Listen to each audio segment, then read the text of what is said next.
गुजरात में इलेक्शन है और इलेक्शन की कवरेज लगातार जनज्वार कर रहा है। हमारी कोशिश है कि जनता की वह बातें आएँ जो कि सच है, जो कि ईमानदारी से कही जा रही हैं। हमारी कोशिश होती है कि किसान, मज़दूर, छात्र, नौजवान यानी यह देश जिनके बदौलत बनता है, जिनके कंधों पर इस देश का चुनाव खड़ा होता है, उनका हाल कहा जाए। कल से चल रही दूसरे फेज की चुनावी यात्रा अब हम लगभग 4 जिलों से होकर आए हैं। नर्मदा, भरूच, सूरत और तापी। इन 4 जिलों की लगभग 13 विधानसभाएं हमने कवर की हैं। हमने जानने की कोशिश की है कि जनता का क्या मूड है, लोग क्या कहते हैं, रुझान क्या है।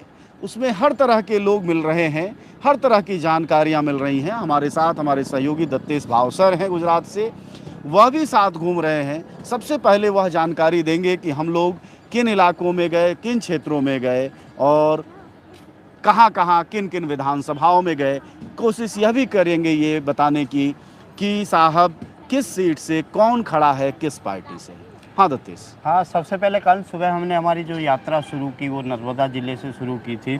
नर्मदा ज़िले में दो जो सीट आती है वही है, एक नांदौड़ सीट है और दूसरी है देडियापाड़ा।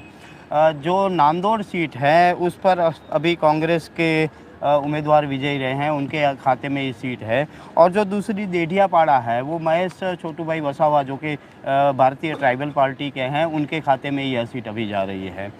उसके बाद हमारा जा दूसरा रही है कि सिटिंग एमएलए हैं? सिटिंग एमएलए जी, हैं, जी, वो सिटिंग उनके एमएलए हैं। हाँ, बोलिए। उनकी है। हुँ। उसके बाद हमने कवर किया भरूच का। तो भरूच में जैसे जंबूसर में है, वहाँ संजय सोलंकी कांग्रेस से हैं, अर्जुन सिंह राणा बीजेपी से हैं, वो वाघोला सीट से हैं। फिर जो भरूच सीट है वहाँ पर दुष्यंत पटेल हैं, वो भी बीजेपी से हैं। ओलपाड़ा जो सीट है जो सूरत में आती है, कल हम गए थे, वहाँ पर मुकेश पटेल हैं जो कि अभी मंत्री हैं। उसके बाद जो मांगरोळ सीट है वहाँ पर जो बड़े सीनियर नेता है गणपत वसावा, वह सिटिंग एमएलए हैं। मुकेश पटेल और गणपत वसावा दोनों को यहाँ से रिपीट किया गया है क्योंकि गणपत वसावा भी बड़े कद्दावर नेता रहे हैं आदिवासी बेल्ट में। गणपत वसावा मंत्री भी रह चुके हैं पिछली सरकारों में, तो उनका टिकट काटना शायद बीजेपी ने सही नहीं समझा होगा। उसके बाद हम आगे गए, जो कि कामरेज सीट है। कामरेज सीट अभी बीजेपी के पास है। कामरेज सीट पर वीडी झालावाड़िया जो हैं वह विजयी रहे थे पिछले चुनाव में। पूरे सूरत की जो 16 सीटें हैं उसमें से एकमात्र मांडवी की सीट है जहां पर कि ट्राइबल एरिया है, और वह सीट आनंद चौधरी जो कि कांग्रेस के प्रत्याशी रहे हैं, पिछले कई सालों से वहां कांग्रेस का ही कब्जा है, और वह विजयी रहे थे। उसके बाद जो विजयी रही थी, उनकी ये लेखा जोखा रहा था पिछली जो सीटें थी उसका। उसके बाद अगर बात करें तो अभी किसको सीट बीजेपी और कांग्रेस ने दी हैं, जैसे नांदौड़ सीट हो गई। नांदौड़ सीट में सबसे पहले डॉक्टर दर्शनाबेन वसावा हैं, जो कि एक-एक जिलों की बात हाँ करते जी, चलते हाँ, हैं। नर्मदा ज़िले की जी, पहले सब बात करें। जी। नर्मदा ज़िले में 2 सीट हैं जिसमें पहली सीट नांदौड़ है, वहाँ पर बीजेपी की प्रत्याशी डॉक्टर दर्शना वसावा हैं। कांग्रेस की बात करें तो हरेश वसावा, और आम आदमी पार्टी से वहाँ पर प्रफुल्ल वसावा चुनाव लड़ रहे हैं ये इस वही जगह है जहाँ स्टैच्यू ऑफ यूनिटी है। हाँ, स्टैच्यू ऑफ यूनिटी है, जो वही एरिया मतलब आदिवासी एरिया पूरा है वहाँ है। उसके बाद भरूच की बात करें तो नहीं, भरूच दूसरी सीट कौन सी नर्मदा की? नर्मदा की दूसरी सीट है देडियापाड़ा। चलिए इन वहाँ दो से पर पहले बात करते हैं हाँ और एक-एक करके बात करते हैं जी, डेढ़ कि अलग-अलग जिलों की अलग-अलग विधानसभाओं में लोगों का हमने क्या मूड और मिजाज समझा है। सबसे पहले प्रफुल्ल वसावा की जो सीट आम आदमी पार्टी से है, वहाँ जो है डॉक्टर दर्शना, क्या नाम बता रहे हैं? दर्शना वसावा। दर्शना वसावा हैं। ये वसावा जो टाइटल है यहाँ के प्रमुख आदिवासी जो ट्राइबल बेल्ट है और जो उसकी जाति है, जो उसमें अलग अलग श्रेणियाँ होती हैं, उनमें से एक सबसे प्रमुख है। स्टैचू ऑफ यूनिटी में जब हम लोग गए दत्तेश जी, और वहाँ लोगों ने जो बातें कही, वह तो इसका मतलब यह निकल रहा था कि स्टैचू ऑफ यूनिटी के आसपास का जो आदिवासी है वह भारतीय जनता पार्टी से बेहद नाराज है। हाँ, बिल्कुल। वो पिछले कई सालों से उन्होंने आंदोलन कर रहे हैं क्योंकि आदिवासियों की जो ज़मीन छीन ली गई स्टैच्यू ऑफ यूनिटी बनाने के और वहाँ पर डेवलपमेंट अथॉरिटी के, तो कई आदिवासी लोग हैं जिनसे ज़मीन छीन ली गई, ना ही उनको मुआवजा मिला है, उनका ये कहना है, और ना ही उनको ज़मीन के बदले ज़मीन मिली है। तो यह फैक्टर है जो आदिवासी इसके चलते सरकार से नाराज़ हैं, और वहाँ पर इन लोगों के बीच में जो आंदोलन करने वाले हैं प्रफुल्ल वसावा, वो आम आदमी पार्टी से खड़े हैं। तो आम आदमी पार्टी के जो प्रफुल्ल वसावा हैं, उनको परिवर्तन के नाम पर लोग थोड़े ज़्यादा झुकाव है उनकी तरफ। जरा सूरत की तरफ आते हैं। सूरत की जो 2 विधानसभा हैं, जिसमें अभी दत्तेश ने 2 मंत्रियों के नाम लिए, एक मुकेश पटेल हैं संभवतः, हाँ, ओलपाड़ा से मुकेश पटेल हैं, वह सिटिंग मंत्री हैं बीजेपी से, और दूसरे उनके सामने जो एक विधानसभा है, मांगरोड़ विधानसभा, वहाँ से पूर्व मंत्री हैं। यह दोनों ताकतवर नेता हैं, यह बार बार भारतीय जनता पार्टी से जीतते हैं। इस इलाके की खासियत जरूर हमें जाननी चाहिए कि यह सूरत की दोनों विधानसभाएं प्रवासी बहुल हैं। यहाँ मतलब बिहार और उत्तर प्रदेश के काम करने वाले लोग या यहाँ आकर धंधा करने वाले लोगों की एक बड़ी संख्या है। ये प्रवासी मजदूरों का झुकाव भारतीय जनता पार्टी की तरफ लगातार है। वह लगातार पसंद भी करते हैं। मजदूर हैं, बहुत बुरी स्थितियों में रहते हैं, लेकिन संभवतः अपने बिहार और उत्तर प्रदेश की ज़मीन से बेहतर यहाँ जीवन जी रहे होंगे, तो शायद इसलिए यहाँ आए हैं। लेकिन वह जो है वह भारतीय जनता पार्टी की आमतौर पर सपोर्टर माने जाते हैं। दत्तेश, ये जो पेंच है कि यह मजदूर जो बाहर से आए हुए हैं, प्रवासी मजदूर, उनका भारतीय जनता पार्टी के, बीजेपी के प्रति इस तरह का लगाव क्यों है?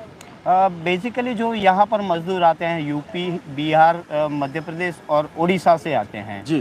उन मजदूरों की जो बेसिक नीड होती है, जैसे छोटे मोटे काम करवाना लोकली स्तर पर, तो वो यहाँ पर बीजेपी की सत्ता होने के कारण वही लोग उनके काम करवाते हैं, इसलिए उनका थोड़ा झुकाव बीजेपी की तरफ ज़्यादा है।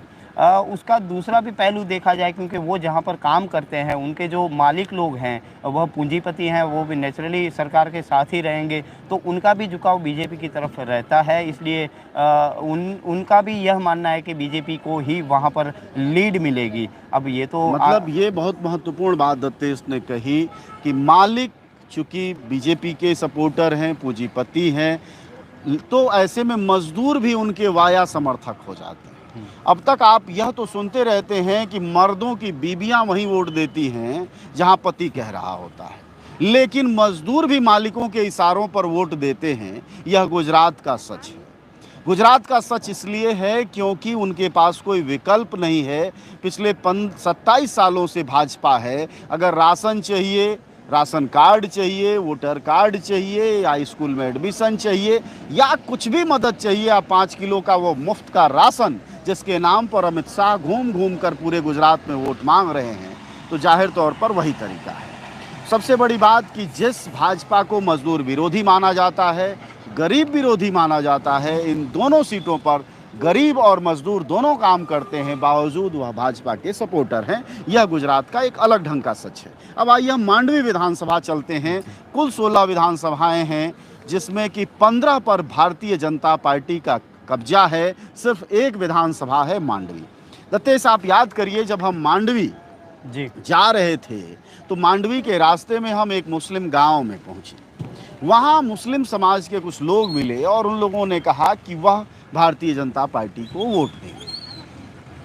उन्होंने जो कारण बताया, वह बताया कि साहब, हज की जो यात्रा में निकला हुआ नौजवान केरल से है, उसको जो है भारतीय जनता पार्टी ने रास्ता दिया, पुलिस सुरक्षा दी। तो क्या गुजरात में जो मुसलमान है वह अपनी आखिरी उम्मीद पर भाजपा को सपोर्ट कर रहा है कि चलो कम से कम हज यात्री को तो नहीं रोका? हाँ, ये चीज़ हो सकती है गुजरात के मुस्लिम। उसका एक दूसरा पहलू यह भी है कि गुजरात के मुस्लिम है वो बहुत डरे हुए हैं, वह खुलकर सामने नहीं आएंगे। एक दो लोग मुश्किल से आते हैं, उनको भी अगल बगल वाले चुप करा देते हैं। तो ये जो है कि हज जाने वाला जो युवा है उसको भारतीय जनता पार्टी की सरकारों ने सुरक्षा दी। हालांकि केरल से वो निकला है, गुजरात तक कहीं पर भी भारतीय जनता पार्टी की सरकार नहीं है, लेकिन उन्होंने सोशल मीडिया जहां पर भी देखा होगा, उनका यह मानना है कि भारतीय जनता पार्टी की सरकार ने उनको सुरक्षा दी है, इसलिए वो बीजेपी को ही सपोर्ट करेंगे। अब आइए जरा आदिवासियों पर चलते हैं।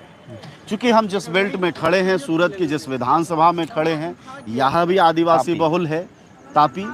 जिले की जिस विधानसभा में बरडोली विधानसभा है, बारडोली, यहाँ भी मुस्लिम बहुल है, माफ़ करिएगा आदिवासी बहुल। मांडवी था, सूरत की थी विधानसभा, वहाँ भी आदिवासी बहुल है। स्टैच्यू ऑफ यूनिटी भी आदिवासी बहुल है।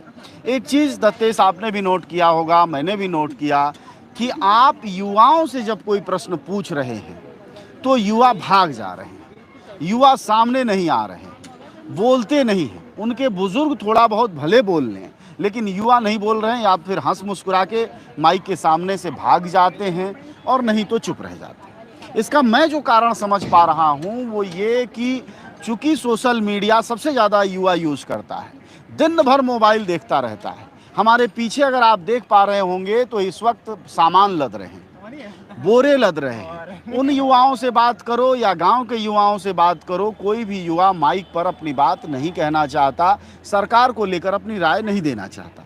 उसकी वजह संभवतः सोशल मीडिया पर जो सरकार का एक्शन है, पुलिसिया एक्शन है, किसी को जेल में डाल देना है, किसी को गाली गलौज हो जानी है, किसी की हुटिंग हो जानी है, किसी को चौराहे पर पकड़ के मार देना है, संभवतः इस वजह से युवक, खासकर आदिवासी युवक और मुस्लिम युवक बोलने को तैयार नहीं हो रहे हैं। आप क्या वजह मानते हैं? हाँ बिल्कुल, ये बात सच है, क्योंकि सोशल मीडिया पर इतना पहरा रखा गया है, छोटी मोटी बातों के ऊपर भी उनके ऊपर केस लादे जा रहे हैं। तो पूरे देश में जो अभी माहौल चल रहा है, मुस्लिम युवाओं को टारगेट कई जगह किया जा रहा है। जैसे हमने दिल्ली की भी एक घटना सुनी, यूपी की सुनी। तो इसके हिसाब से शायद जो युवा हैं सोशल मीडिया पर या हमारे माइक पर बोलने से कतराते रहे, ये यूँ कह सकते हैं कन्नी काटते रहे। मांडवी विधानसभा के वो बुजुर्ग याद होंगे जो आज दोपहर हम थे, और उनके पीछे ठीक एक युवा था, हट्टा कट्टा नौजवान। हम बार बार उससे पूछते रहे कि भाई आप क्या कहते रहे हैं, आपकी क्या राय है, चुनाव है। कहते हैं चुनाव में सबसे ज़्यादा भागीदारी युवाओं की है। हाँ भाई, कल जब हम अमित शाह की रैली में थे तो सबसे ज़्यादा उसमें जो लड़के थे वो 12 से 16 साल के बीच के थे, जो ढंग से वो वोटर भी नहीं थे, बावजूद उनकी रैलियों में सबसे बढ़ चढ़ कर थे। तो सवाल ये है कि वही युवा भाजपा की रैलियों में डांस कर रहे हैं, लेकिन चौराहों पर अपनी समस्या बोलने को तैयार नहीं है। सबसे बड़ी पूरे गुजरात की यही मुश्किल है कि जिन लोगों को समस्या है, लोग खुल के सामने नहीं आ रहे हैं। देखिए, इस समय में जो नॉर्मल मीडिया है उनसे ये आस लगाना बेकार है कि उन युवाओं की बात वो जनता तक रखेगी। लेकिन जो हम जैसे चैनल हैं, वह भी अगर युवाओं के पास जा रहे हैं तो युवा बात करने से कतरा रहे हैं। इवन कि हमने कल देखा, महिलाएं को भी सिर्फ एक प्रश्न पूछा गया कि महंगाई है कि नहीं, उस बात पर भी वो महिलाएं टोल मटोल करती रही और उन्होंने कोई स्पष्ट जवाब नहीं दिया। तो भय का माहौल गुजरात में है, इससे बिल्कुल इनकार नहीं किया जा सकता।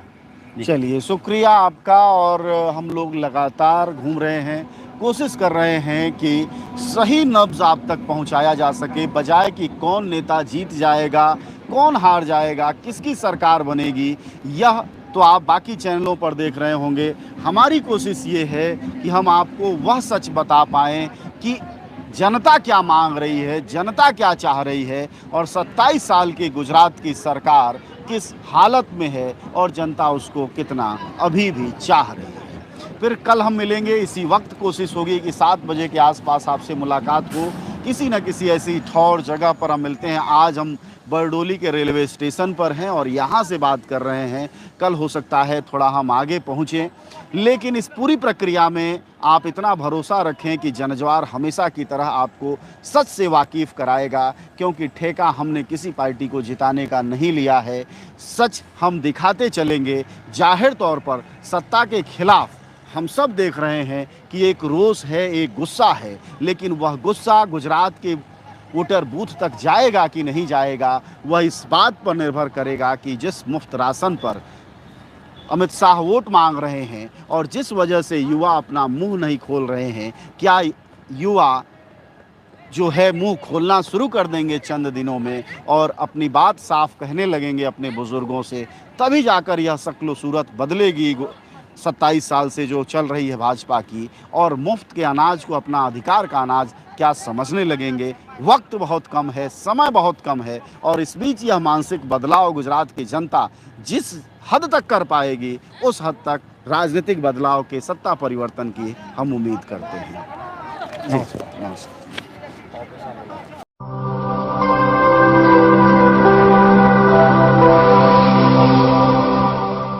जन ज्वार जनता की